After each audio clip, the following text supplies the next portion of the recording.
I'm going to start off today reading from one of our daily Bible verse blogs.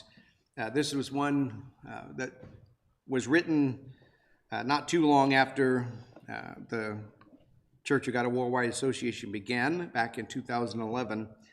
But it's called, the Bible verse blog was The True God from 1 Corinthians chapter 8 and verse 6. We'll turn to 1 Corinthians 8 and read this particular passage. It says, "Yet for us there is one God." Now we recently covered the first commandment, "There are to be no other gods but me." He says, "There is for us one God, the Father, of whom are all things, and we for him, and one Lord Jesus Christ, through whom are all things, and through whom we live." In pointing out that idols and the so-called gods of the pagan world were nothing, 1 Corinthians 8, verses 4 through 5, the Apostle Paul emphasized the true God that we worship.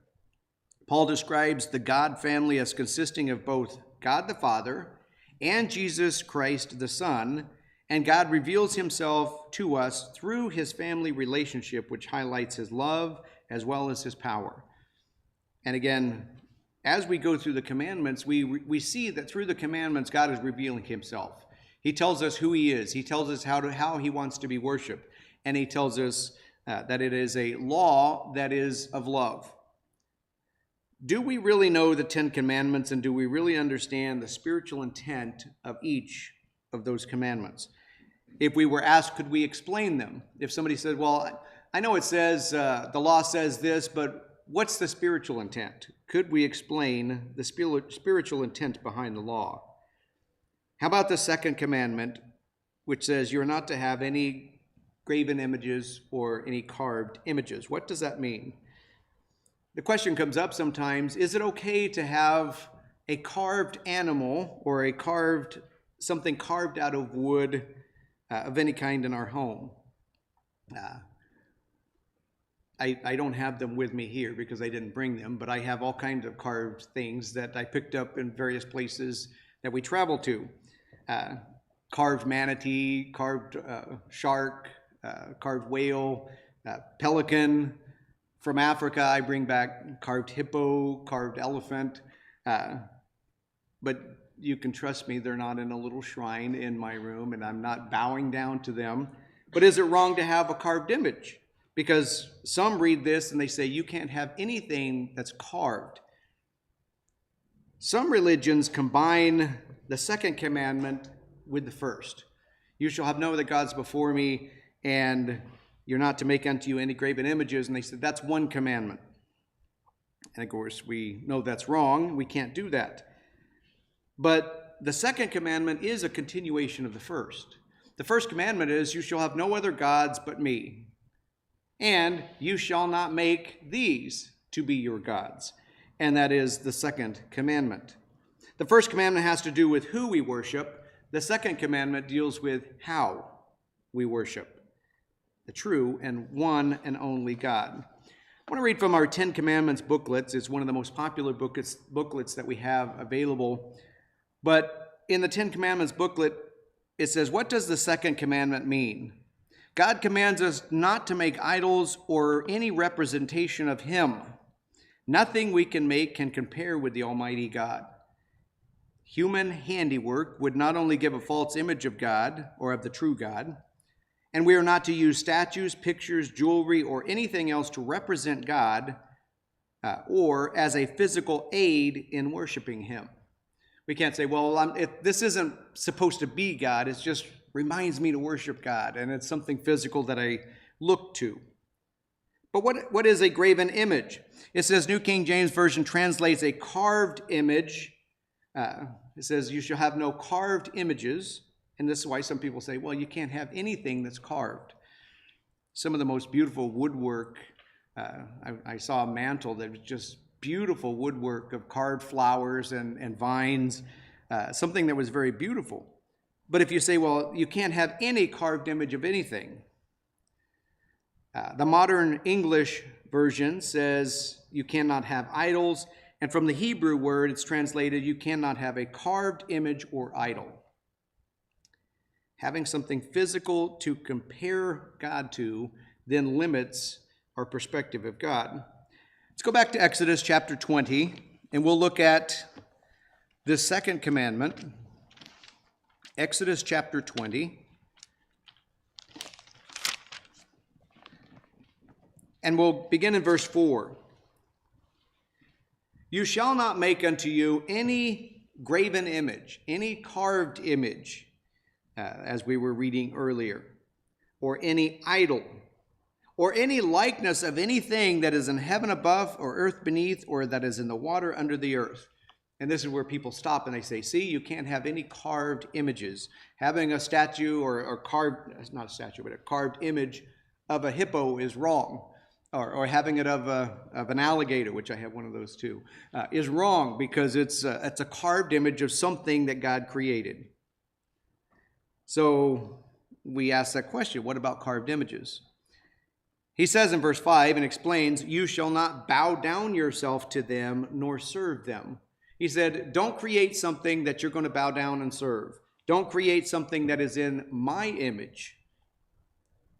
And he says, for I, the Lord your God, am a jealous God, visiting the iniquity of the fathers upon the children and to the third and fourth generation of them that hate me. Jamieson, Fawcett, and Brown commentary says this phrase should be, don't make in order to bow down to any idol or graven image. You don't make something in order to bow down to it, because that was a custom. That was something that was done. It says, under the auspices, Moses himself, figures of cherubim, brazen serpents, oxen, and many other things have in the earth and beneath the earth were made and never condemned. The mere making of it was not sin. It was making it with the intent to give idolatrous worship. And that's what he was emphasizing in this. Don't have any other gods but me, and don't create something that becomes a replacement or an image of me or something that you look at for me. He said, don't make it in order to bow down to. Intent has a large part of whether something becomes a sin or not. It's not a sin, as it says, to have a carved image or a statue or something or of an animal, but it is if the intent is, this is my God or this is going to take me to God. The intent has a large part to do with many sins. Sometimes people can come up with the idea that I'm doing something good and say, because my intentions are good, but sometimes intent can also take us away from seeing things clearly. Dumelow Bible Commentary states, Israel was forbidden to worship even the true God under any external form. And that's what God was saying. Don't worship me under this false form. God is not like anything that human hands can make, and in Egypt, Israelites had been familiar with the worship of images. It was common, and he just brought them out of that, and he said, don't have any other images. Albert Barnes, in Barnes' Notes, says, of graven image, any sort of image is intended here. As the first commandment forbids worship of any false gods, seen or unseen, it is here forbidden to worship any image of any sort. And again, this goes back to what God had intended from the commandment, not to worship any image or anything of a sort, whether a figure or a deity or one that anyway was symbolic of the Lord. The spiritual act of worship were symbolized in the furniture and ritual of the tabernacle and the altar. And for this end, the forms of living things might be employed in the case of cherubim, but in the presence of the invisible God, it was marked with no symbol of himself. God doesn't say, put this on the Ark of the Covenant and it represents me. No, he said, these things that I'm putting in there are a reminder of what I have given to you. And it is a reminder of the work that he was doing. So he says, but his words are written on stone, preserved in the ark, and in the Holy of Holies, and covered by the mercy seat. So the words of God were written down, and they were preserved. So are carvings of elephants, hippos, dolphins, bears, birds, all of these things wrong? Well, Israel was dependent upon God to defeat their enemies. And they carried this ark, and even the ark itself for some of the Israelites became an idol. They said, wherever the ark goes, that's where our protection is. Instead of, because we have the ark, we know and are reminded where the protection comes from, which is God. And yet they were looking to a physical ark and not to God to protect them.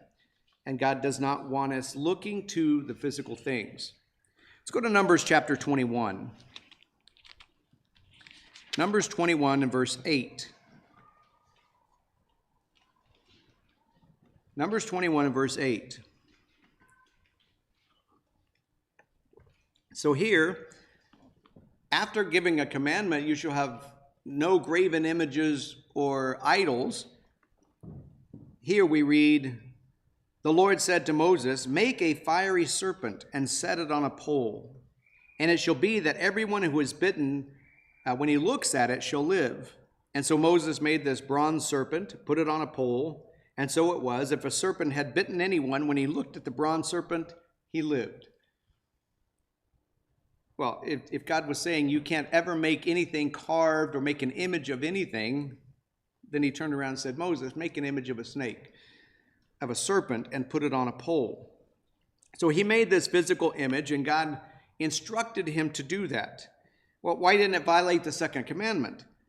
Well, God told him to do it. It was not to represent him. They didn't look at that serpent and say, oh, that's my God. I'm going to bow down to this serpent. Everybody make a serpent now, and we can have our own little God in our tent. It wasn't to represent God. It was to draw their attention to where he was working. Number 3, symbols were used with physical people who would not understand spiritual matters. And so even today, and that symbol of a serpent on a pole is still used today. You see it for pharmaceutical. You see 2 snakes wrapped around a pole, or sometimes 1 snake wrapped around a pole for pharmaceutical, for medical, for treatment. And they have taken it from Numbers. So there are things that God commanded to be made, and this was one of them. We see a good example of having the attitude that God intended with Shadrach, Meshach, and Abednego. As these 3 men faced Nebuchadnezzar's punishment and were likely and very likely being prepared to be thrown into the furnace, they thought about their fate. But it didn't have to be, I wonder if God is going to protect us. That's not the faith that they had when they were looking at this. Yet they were very quick to respond to the king's command that they were neither going to worship or bow down, even in the face of death in a fiery furnace. And Daniel says, O Nebuchadnezzar, we have no need to answer you in this matter. He says, are you going to bow down and worship me? And they said, we don't need to answer you. We don't need time to think about it. If that is the case, our God whom we serve is able to deliver us from the burning fiery furnace. They said, we know God can save us. He's able. And he will deliver us from your hand. Because whether they were cast in the furnace or not, they know that God could resurrect. He will deliver us, O king. But if not, let it be known to you, O king, said even if we are thrown in the furnace, we will not serve your gods, nor will we worship the golden image which you have set up. They had it clear in their minds they were not going to worship an idol. And the response is a shining example of faith. They had that knowledge ahead of time. They had that conviction ahead of time. They didn't say, okay, when it comes to it, what would I do? They had it in their mind. God already says, don't do that, so we will not do that. They knew that God could save them. They didn't know exactly how or when.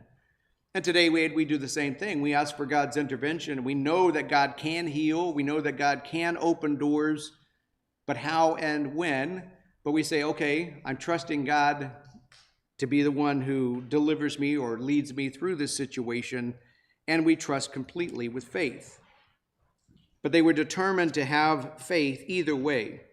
So these men were willing to give up their lives for the faith that they had. They said, no, God said, do not worship idols. I will not worship an idol, even if it means my death. They were not going to bow down to an idol. So they were keeping that first commandment, you shall have no other gods but me.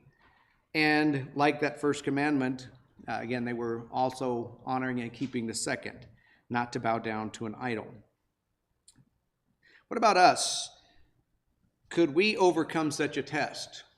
If the government came in and said, we built this giant furnace, and if you don't obey, we're minimizing the population and taking people to this furnace, and you're going to die unless you bow down to this new image that we've created.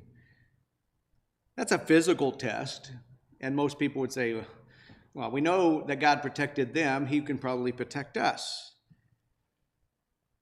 Have we ever had to overcome such tests of not bowing down to an idol? They have been there. Idolatry is all around us even today, and many people don't recognize the tests that are put before them. God warned Israel many times, as in the book of Joshua 23:7. He says that you come not among these nations, and these that remain among you, neither make mention of the name of their gods, nor cause or swear by them, neither serve them, nor bow yourselves down to them. He says, don't follow the other gods. Don't follow these idols. We recently read what Aaron did when Moses delayed his coming down. I want to turn back to Exodus chapter 32. And we can understand why God says, I am a jealous God, because he is the only God. He is the creator. He's the one who formed everything. He's the one who created human beings. But then man has a tendency to go back to his own creation of God. So after taking off all their jewelry, he received them in his hand and fashioned it with a graving tool. And after he made this molten calf, they said, these be your gods, O Israel, which brought you out of the land of Egypt. They were made an idol of a golden calf and said, this is a God. This is the God who led you out. After God had performed miracles, after he had fed and nurtured them in the wilderness, he delivered them, and very shortly after opening the seas and they crossed on dry land and then the seas destroyed the enemy, they go back to idol worship. God's presence was not to be displayed in a symbol of any kind, but only in his words and the commandments that were given and preserved in the ark in the Holy of Holies, covered by that mercy seat. Yet some will say, well, you can't have anything carved or made of anything created. That's the commandment. Well, then we look at the temple, because we know that there were carvings in the temple, wood carvings that God commanded to be done. And when Solomon built the temple of God, he carved images of flowers, and that was something that was common to the temple. 1 Kings chapter 6. And it's not that it's wrong for us to have a carved image, but if God commands it, it's not wrong. No, it's talking about a carved image to worship or to bow down to. 1 Kings chapter 6 and verse 14. So Solomon built the house, and he finished it, and he built the walls of the house with boards of cedar, both the floors of the house and the walls of the ceiling, and he covered them with the inside of the wood, covered these floors in the house with planks of fir. And he built 20 cubits on the side of the house, both the floor and the walls with boards of cedar. All of that cedar and all of that wood had to smell so good. I love woodwork, and that's one of the things when you cut wood and you smell the fresh wood. He even built them from within, or built them for it within, even for the oracles, even for the most holy place. And the house, that is the temple before it, was 40 cubits long, and the cedar of the house was carved with knops, K-N-O-P-S. Now, that means ornamental knobs. They had these knobs that would come off, and they had ornament. They were very ornamental. And most of them were flowers. It said ornamental knobs and open flowers. So they had not just bulbs. It's easier to carve out a bulb than it is an open flower with the stems and other things, but it was carvings of open flower, and it was cedar, and there was no stone seen. And the oracle prepared within, in the house within, and to set the ark of the covenant of the Lord. God said, this is something special where I'm bringing the ark to sit. And he said, I want you to have these carved flowers in all of this wood. Verse 29, and he carved all of the walls of the house around about it with carved figures of cherubim, palm trees, and open flowers. All of this carved wood had to be something that was beautiful. Why were all these carvings not wrong if God says you're not to have any carvings of anything? Exodus says, you shall not bow yourselves down to them nor serve them. They weren't going in and saying, which wall are you going to worship? I take this one and worship the flowers on the walls. It was a design to show how intricate and how special that temple was where the Ark of the Covenant would be placed. But these carved items discussed in Exodus were not idols for decorating God's house. They were idols for worship, and God says, don't fall down to those. These carvings and what he commanded them to put in the temple were not to be worshipped. In many places throughout the Bible, we find other descriptions of carvings that were total and complete sin. And God says, I hate those things. They were worshipped and they were used in religious ceremonies. Even today, there's a lot of idols that people have, and they say, well, I don't use it for a religious ceremony. But then as they describe what they have it for, it describes a very religious and emotional feeling that they get from having these things. Let's look at Deuteronomy chapter 7 and verse 25. Deuteronomy 7, verse 25.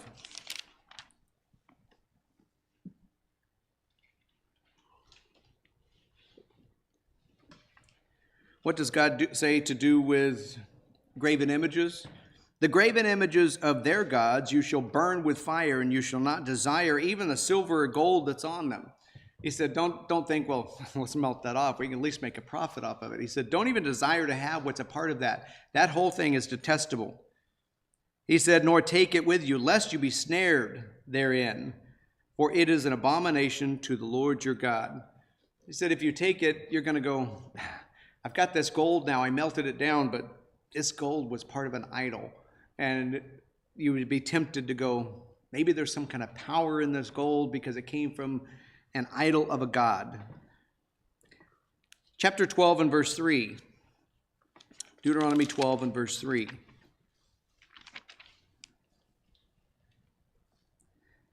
He says, you shall overthrow their altars, break their pillars, burn their groves with fire. Now, it's not just going in and saying, okay, let's burn down their orange grove.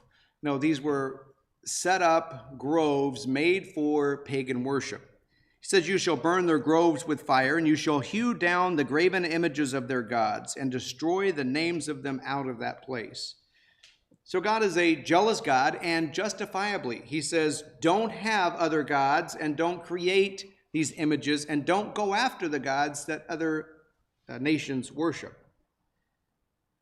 Going back to Kings, this time 2 Kings, chapter 17. 2 Kings 17, verse 38.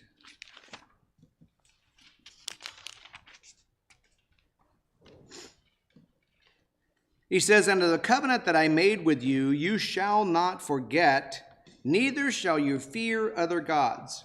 Now remember, he doesn't mean don't be afraid of other gods. He's saying don't respect and show reverence to other gods as though they are a true God or there's something special. God says he's a jealous God, and for a reason.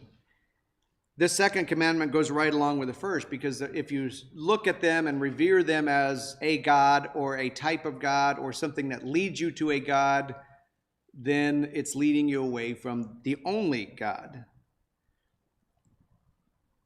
So verse 39 says, but the Lord your God you shall fear, and he shall deliver you out of the hand of your enemies. Because they were trusting in all of these false gods as we went through the gods of Egypt, all the different ones, God of rain, God of thunder, God of storms, God of whatever it may be. Howbeit they did not hearken, but they did after their former manner, And so these nations feared the Lord. They said, okay, we'll fear God. We'll accept him as our God.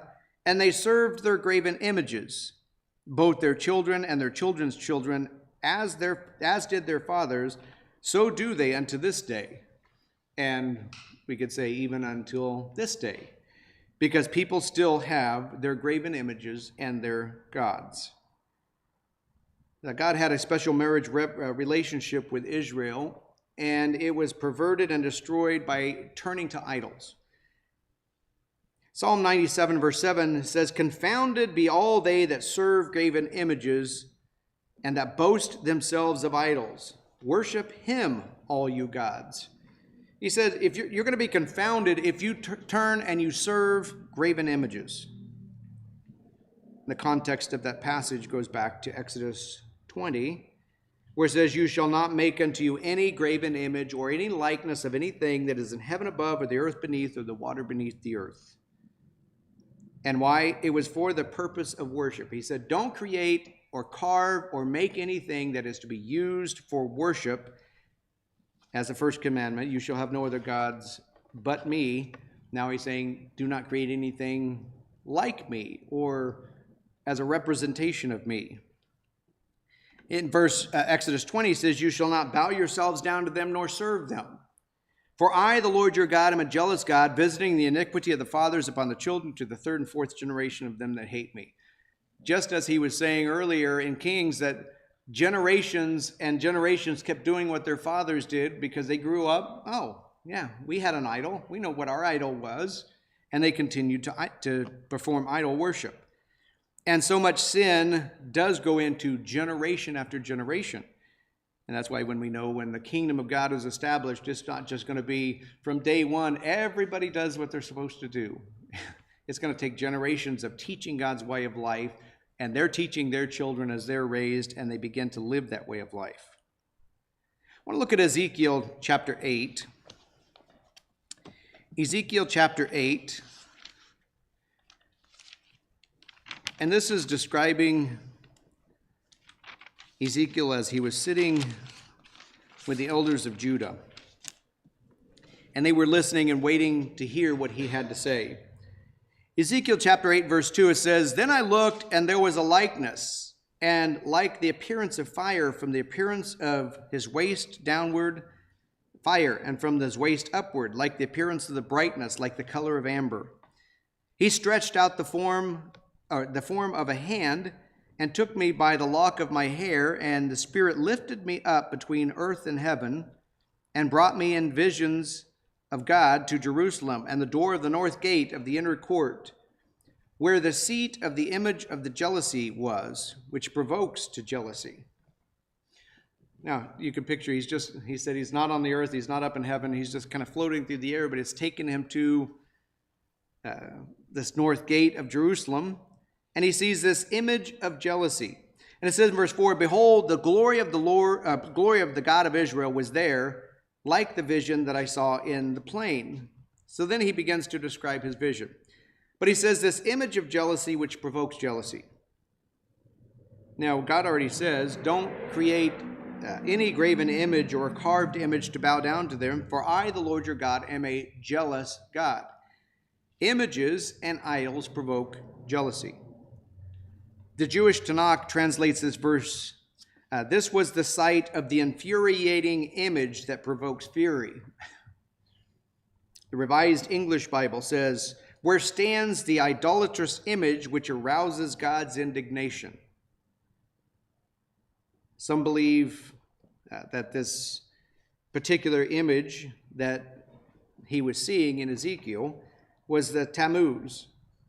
You can look that up and you can find what the image of Tammuz was. But you'll also find that image or idol being used today in most churches. It's the cross. Vine's Expository Dictionary of Old and New Testament Words describes how the modern cross had its origin in ancient Chaldea and was used as a symbol of the god Tammuz. The cross was a symbol of a pagan god. Whether it be a cross that's down lower or a capital T cross, it was the symbol of Tammuz. being the shape of the mystic Tau, T-A-U, and the initial of his name, T, for Tammuz. It could have also been the Asherah, which God describes that he hates. The Asherah pole, which was part of the groves and part of the worship. But even the Asherah itself goes back to Asherah and Tammuz.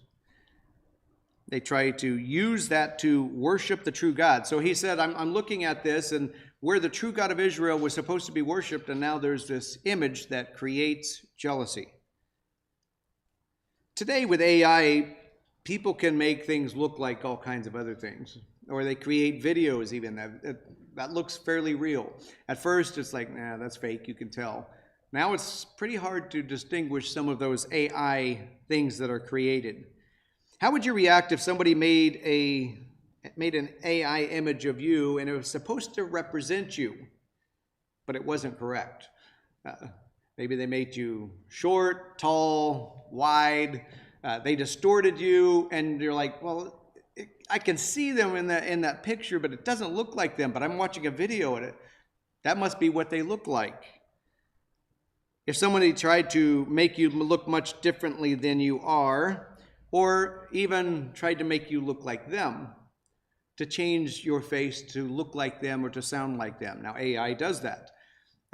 It'll take the person, if you have a video or even a picture, you can take them and then you can animate it, make it look like it's saying things, but to make it look like them or look like something else. It's almost stolen identity, and it is, because they're making you think this is somebody else or something else that is not you. But taking your name and face and using it as their own or using it in a wrong way. Even physically, we would say, that stirs me up. That's not me. That is not my image. That's not what I look like. How does God look at us? Taking things and creating. See, this is what God looks like. Looks like a cow. Looks like a calf. Looks like something else. No image would properly represent God. Isaiah 42 verse 8 says, I am the Lord, that is my name, and my glory I will not give to another, neither my praise to graven images. He said, I don't want people to praise graven images saying, yeah, I've got my God, but I've got this thing too, and I'm going to praise this because it's beautiful or it's something that reminds me of another God. God says no image is going to represent him, and he doesn't want any praise going to images. What are some of the graven images or idols of today? I mentioned that there's still idols all around us, and many people don't even realize they're idols until you start doing some research and seeing, yes, that's an idol, and that's an idol, and you start realizing there's so many idols around us. This is from an article, Today in the World, MBI, August 1991, at a Buddhist temple. Hideyoshi, a Japanese warlord who ruled over Japan in the late 1500s, was commissioned a large colossal statue of Buddha in a shrine in Kyoto. It took 50,000 men 5 years to build. 50,000 men working on this Buddha. But the work had scarcely been completed when the earthquake of 1596 brought the roof down on the shrine, crashing it and wrecking the entire statue. In a rage, Hideyoshi shot an arrow at the fallen colossus, and he said, I put you here at great expense, he shouted, and you can't even look after your own temple. He got mad at the statue that he built. What did it expect? It can't do anything. This is God says, you don't have to fear it. It's not move. It doesn't move. It doesn't talk. It doesn't do anything. It's a carved image. But he was upset that it couldn't even look after its own temple. Reminds me of a passage in Isaiah, and I have referenced this before. Isaiah chapter 44, and beginning in verse 8. It's what he tells us of images. He says, fear you not, neither be afraid. Have I not told you from that time I have declared it? You are even my witnesses. Is there a God beside me? Yes, there is no God. I know not any. He said there isn't another God. Now, verse 9, that they make a graven image all of them are vanity. He said, they're meaningless. Vanity means like a wind. He said, yeah, you can carve it, but it's going to disintegrate, it's going to burn, it's going to melt, they are vanity. And their delectable things shall not profit. And they are of their own witness, and they see not nor know, and that they may be ashamed. Who has formed a god or a molten graven image that is profitable for nothing? Behold, all his fellows shall be ashamed, and the workmen, they are of men. So I'm sure 50,000 workmen who put all that effort for 5 years, and then it just gets busted up in a storm or an earthquake, and that really didn't have much meaning then, did it? He said it's profitable for nothing. And his fellows realized this was of men. Let them all be gathered together, and let them stand up, and they shall fear, and they shall be ashamed together. The smith, which is a blacksmith, the blacksmith with the tongs, works both with the coals and fashions it with a hammer, and works it with the strength of his arms. Yes, he's hungry, and his strength fails. He drinks no water and is faint. The carpenter stretches out his rule, and he marks it with a line. He fits it with planes, and he marks it out with the compass, and makes it after the figure of a man, according to the beauty of man, that it may remain in the house.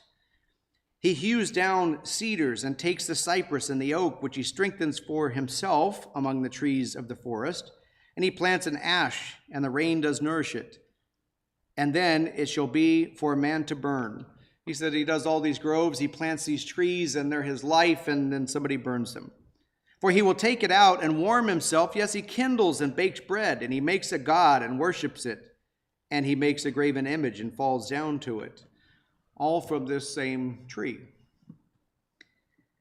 He burns part of it in the fire, and with the part of it that he eats the flesh, he roasts fire and is satisfied. And he warms himself, and he says, aha, I am warm, I've seen the fire. And the residue of it, the rest of the wood, he takes and he makes a god, and even his graven image, and he falls down to it and worships it, and he prays to it, and says, deliver me, for you're my God. They have not known nor understood, for he has shut their eyes, and they cannot see, and their hearts, for they cannot understand. None considers his heart, and neither is there any knowledge nor understanding to say, I have burned part of it in the fire. He said they don't even realize what they're saying and what they're doing. I've burned part of it in the fire. I baked my bread on the coals of it. I've roasted the flesh and eaten it. And I've made the residue of it into an abomination, and shall I fall down to the stalk of a tree? He said, I'm just worshiping a tree. So God mocks the futility of worshiping something that is used for different reasons, and then a god's made out of the stump, or out of the last remaining part of it, to protect its maker. I created this God, and this God's going to protect me. Well, if you created it, you're greater than that stump of wood. We probably think, well, how could somebody be so blind that they would take something and carve it and say, this is my powerful God? People do the same thing today. Crosses, as I mentioned, the sign of Tammuz. What does religious community say about crosses? There was one article I read in the past, and I wrote this down or copied it down. But the article says the cross is not an image, it's a symbol. So it's not an image. Well, we won't call it what God calls it. It's not an image. It's a symbol. It means something. Wearing a cross is not idolatry, because the cross is not worshipped and venerated. Christians wear crosses because they worship and venerate Christ. It is an outward expression of an inner worship. Now, that's why he says that crosses, it's not something that's on the outside, it's on the inside. So he says it's an outward expression of an inner worship and attitude towards Christ. Only if a Christian bowed down before the cross in worship or venerated it, then it would become a forbidden object of worship. Okay, so even using their own words, only if you bow down in front of it or before it, then it becomes a forbidden object. Yet with crosses today, they're on the fronts of churches. They're hanging around people's necks.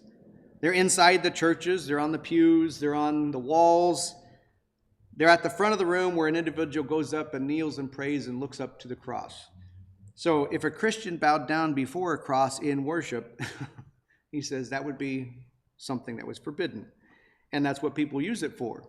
Or they take the cross and they hold it and they say a prayer, or they worship God or say something to God holding this cross that's around their neck. When did the use of crosses begin?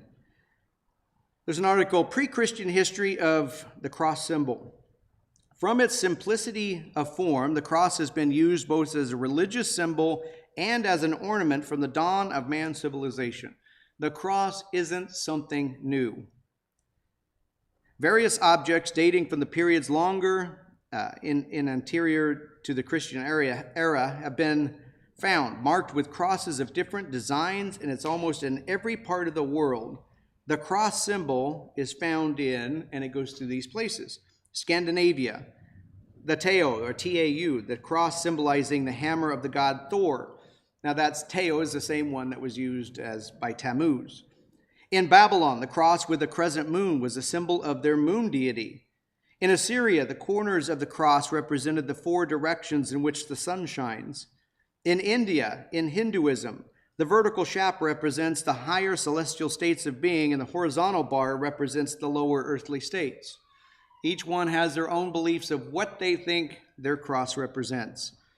In Egypt, the Ankh cross, it's a Tao cross topped with an inverted tear shape, is associated with Mot, the goddess of truth, and it also represents the sexual union of Isis and Osiris. In Europe, the use of the human effigy of the cross in the form of a scarecrow has been used from ancient times. It's historic. In historic times, humans would be sacrificed or hung on crosses, and the sacrifice would later be chopped into pieces, and the blood and the pieces of it were distributed and buried to encourage crop fertility. This is from Catholic.org on a king humbled. A king humbled. Only enough, however, the exaltation of the cross does not celebrate the rediscovery of the true cross. It only commemorates an event in one of the most turbulent moments of Christian history. So it says we don't want to go back to what the true cross means. We want to go back to what it meant in this turbulent time in history. It says in 615 AD, on the cusp of the rise of Islam, the Persian army was sweeping through the Mediterranean, and King Khosrow of Persia, while leaving a tomb of Christ intact, took the fragments of the cross that Helena had left there. Setting himself up as a god, King Khosrow built a throne in a taller tower where he sat, with the cross to his right, calling himself the Father. The Byzantine Emperor Heraclius challenged Khosrow to a single combat to retrieve the cross.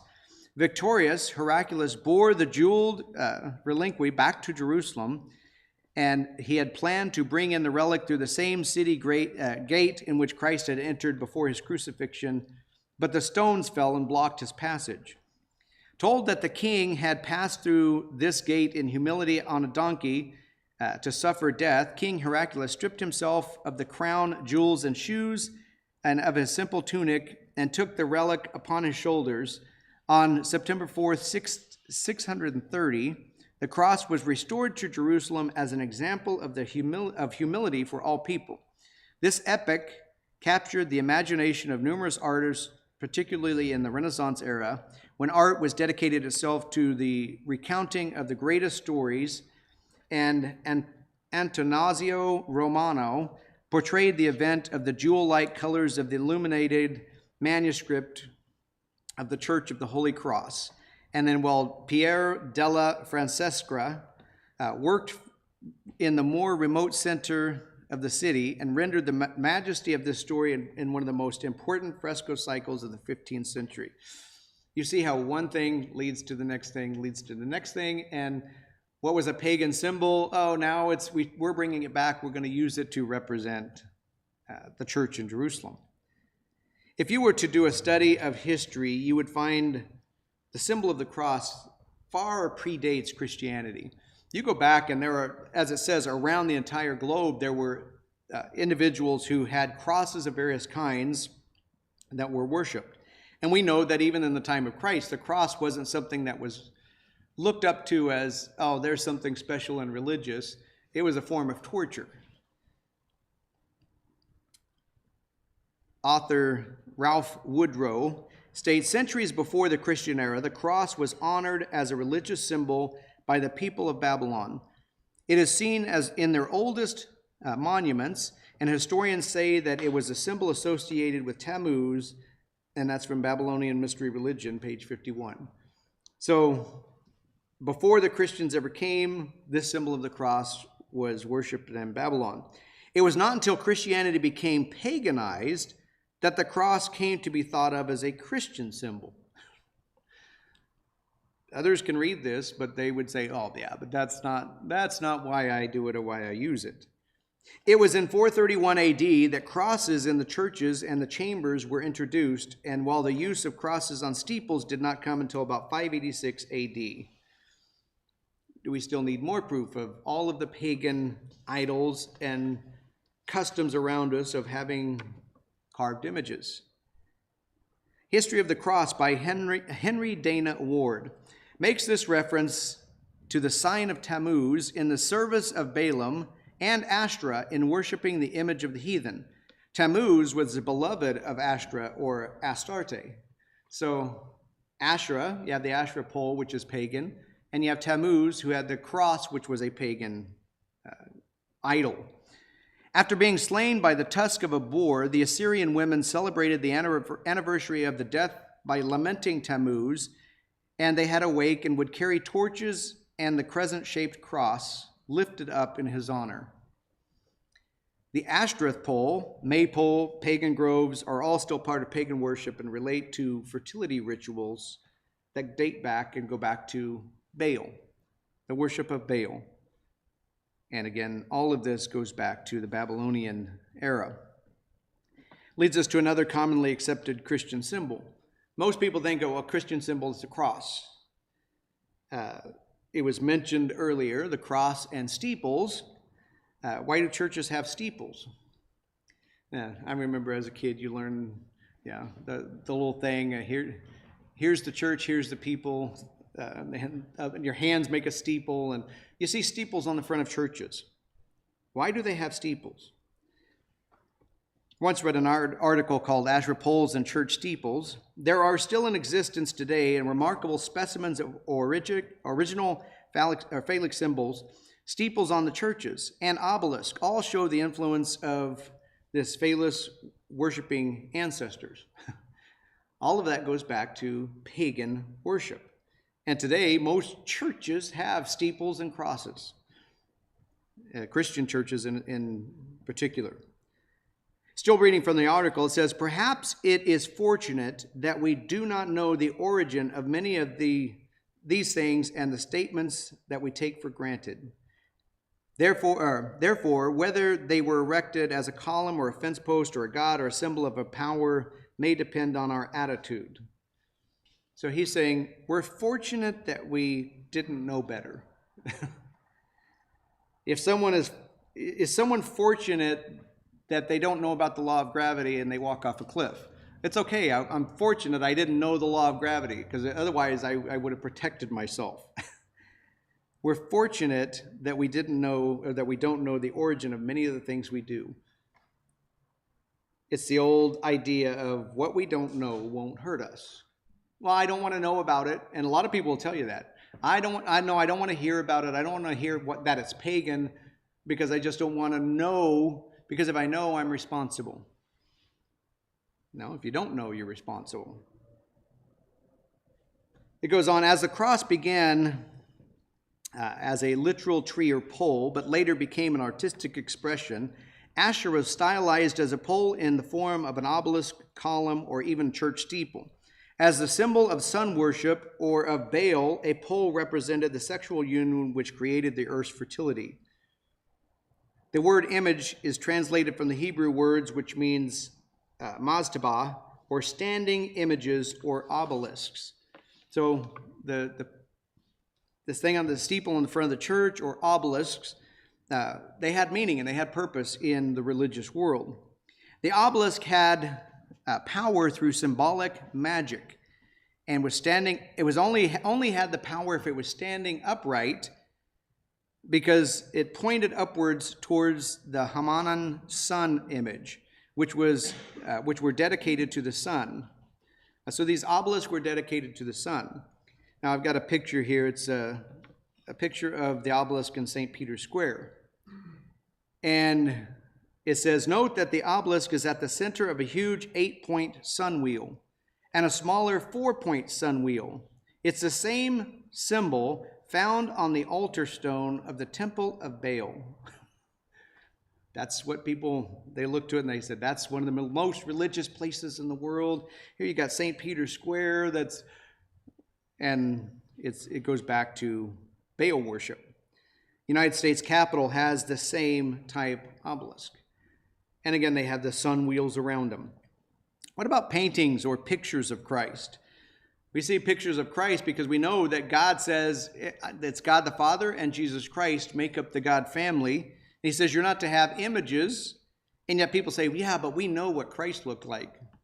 It's like, you do? I mean, we don't, but it was passed down. But you see all these different pictures of what the artists believe or picture that Christ looked like. Some people use pictures, images, or objects to represent God in their worship. Even pictures of Christ they put on the wall, and they will have a candle in front of it, and that's where they worship. And he says it's not, even the Christians say, well, it's not pagan or it's not wrong unless you're bowing down before it or worshiping in front of it. Is that kind of art sin? Let's go to Deuteronomy chapter 4. Deuteronomy chapter 4 and in verse 15.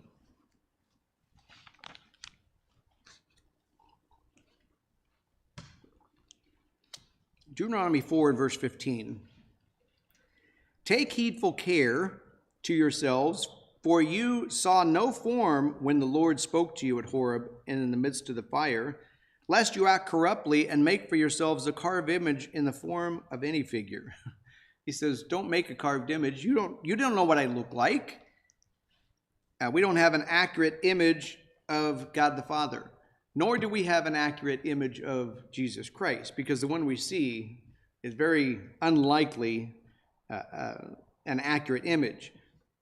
Personally, the image that's portrayed would probably, in my mind, would infuriate Christ to see this weak individual, arms, shoulders slunched over, long hair, pale white skin, soft skin. He was a carpenter by trade. And spent a lot of time working outdoors and doing hard work. He wasn't soft and pale and long-haired and miserable. Help me along, I'm just so weak and frail. John 1 verse 18 says, no man has seen God at any time, only the begotten Son, which is in the bosom of the Father, he has declared him. So we know we haven't seen God the Father, but the renditions that have come out of Christ are wrong as well. There's other images that people worship. It's not necessarily that it's a carved image, but they've made images now of paint or statues and other things. We see images of Mary. You can actually go on eBay. I think they still have them on there because it happens from time to time. You can get an image of Mary. This was probably 10 years ago when I saw the first one on a grilled cheese sandwich. They had a grilled cheese and it came out and it had an image that looked like Mary, and they sold it on eBay and it made high dollar. There was also a pancake that when they flipped the pancake over and it had the darker image, and it's like, oh, that's Mary, that's religious, and they actually had the news team at the person's house looking at the pancake because it had an image. We laugh, but it's people getting so caught up into that. It seems religious, but yet God said it's vanity. It's just passing. Another one you're probably familiar with, and you've probably seen it on vehicles. I see it more in the United States than I do here. Here, I don't see a lot of bumper stickers or images stuck on the windows and things like that. I guess we're too bored in the U.S., but they make their cars up with all kinds of things. But the fish symbol, and you see this symbol of a fish, and it is supposed to mean that I'm a Christian, I'm religious. Then you see the fish symbol with the feet coming off of it, meaning I'm an evolutionist and I believe in Darwinism, and the fish grew feet and then it became something else. But the fish symbol, I want to read from this article, Pre-Christian History of the Fish Symbol. The fish symbol has been used for millennia worldwide as a religious symbol associated with a pagan great mother goddess. It is an outline of her female parts. The fish symbol was often drawn by overlapping these two crescent moons, and then one represented the crescent shortly before the new moon and the other after. And when the moon is just visible, the moon is the heavenly body and has been long associated with this goddess, just as the sun is a symbol of God. The link between the goddess and fish was found in various areas in the ancient world. Just like today, you see this fish symbol and people say, oh, that's somebody's religious, or somebody is non-religious and believes in Darwin. In China, the great mother Kuan Yin is often portrayed in the shape of a fish. In India, the goddess Kali was called the fish-eyed one. In Egypt, Isis was called the great fish of the abyss. In Greece, the Greek word Delphos meant both fish and womb, and the word is derived from the location of the ancient oracle of Delphi, who worshipped the original fish goddess Themis. The later fish goddess Aphrodite Salacia was worshipped by her followers on her own sacred day, Friday, and they ate fish and engaged in orgies. Fish Fridays. And yet people today, it's Fish Friday, not realizing that was part of a pagan custom that goes back to the Greek world. Her name comes from the English word salacious, which means lustful or obscene, and yet people post it and say, I'm a Christian.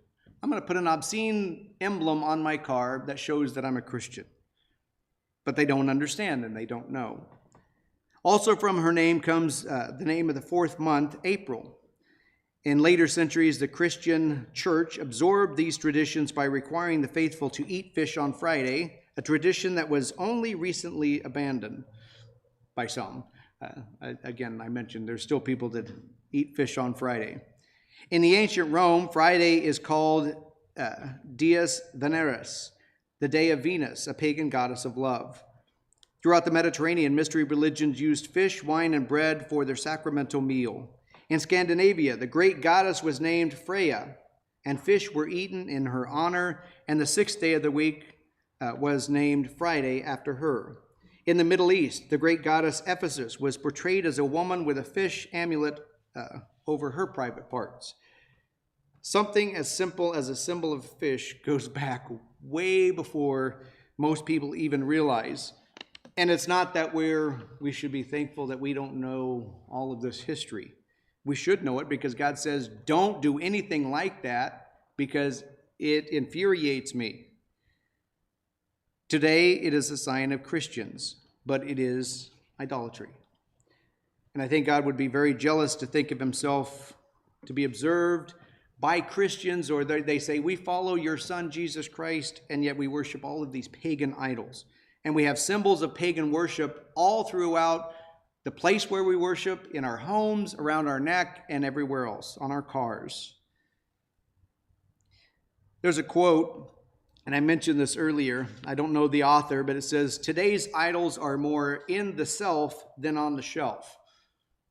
Meaning people have idols within their mind, and they have things that they have mental images of or their own beliefs that they idolize, rather than, I don't have anything on the shelves. I don't have an idol that I worship. I've just got my ideas that I worship. I've just got images in my mind that I worship. And sometimes idolatry is found within ourselves. There's an article called Face Values today in the Word, June 14th, 1989. Though we do not face a pantheon of false gods like the Israelites did, we do, but we just don't see them in the same way. We face pressures from the pantheon of false god or false values, materialism, love of leisure, sensuality, worship of self, security, and many others. The second commandment deals with idols, and this may be something that most of us can't relate to unless we include life goals that revolve around something other than God himself. Oh, now you begin to put something before God. You begin to idolize things. Now, recently I mentioned the young man who came to Christ, and he said, what do I have to do to have eternal life? And he said, keep the commandments. Oh, I've kept those from my youth. Then sell everything and follow me. And it said he went away sorrowful because he had great riches. Nah, great riches are more important right now than following you or serving you. He idolized his riches. So anything that we have, including life goals that revolve around something other than God, what is the object of our affections? What is our efforts? And what is it that takes our attention? Where does the majority of our time go? And on what do we spend the greatest amount of our resources? I think if we were honest, there's many things that draw us away or utilize our time. But when it becomes so important that this is more important than my relationship with God, more important than praying, more important than coming to services, where is our commitment? This can be a combination of the first and second commandment. He says, there is no other God but me. Don't make any images and don't put things before me even in your mind. There's an old saying, and I've heard this since I was young, and I hate that now that I can quote old sayings. I used to say things and my kids say, nobody says that anymore. And then one of my friends would say it, and I said, they still say it. And my kids will probably end up saying it down the line because I have told them as well. But there's an old saying, he's a self-made man and worships his creator. Meaning, he created himself who he wants to be, and he worships his creator, which is himself. The second commandment of having no graven images goes much deeper than just a physical idol. It goes deeper than just having a painting of something on the wall. We see idols all around us. It is in most, if not all, religion. Having idols or something that is looked to as a symbol of worship. The influences of pagan cultures have influenced the religions of the world. And it goes back to Babylon, and it goes back to the first idols that were created. And Satan has crept in with idols and images and worship of all kinds. Most don't even recognize it, and if they do, they simply use the phrase as they do with the pagan customs. Well, that's not why I do it. Or, I'm glad I didn't know the history of it when I began to worship that way. It's like, but now you do, and you're still worshiping that way. Or, I do it for a different reason. I have the cross for a different reason. Or, I worship in a church that has all these pagan symbols for a different reason. And what they fail to see is they're still doing it. And God says, this is something I hate. And he gave a direct command, do not do this. He warns us in Revelation, come out of her, my people. Do not be partakers of her ways. Because now the ways that God said to avoid are accepted around the world, and people don't even know where it came from. He says, come out of her, and do not be partakers of her ways. We need to look around and question even subtle things that Satan has used to slip into society, to get our minds or our focus on something else besides the one true God. We have to open our eyes and not accept paganism that has been fed to the entire world and accepted by the world. And we have to obey that second command as God has given to us. Do not make unto you any graven image.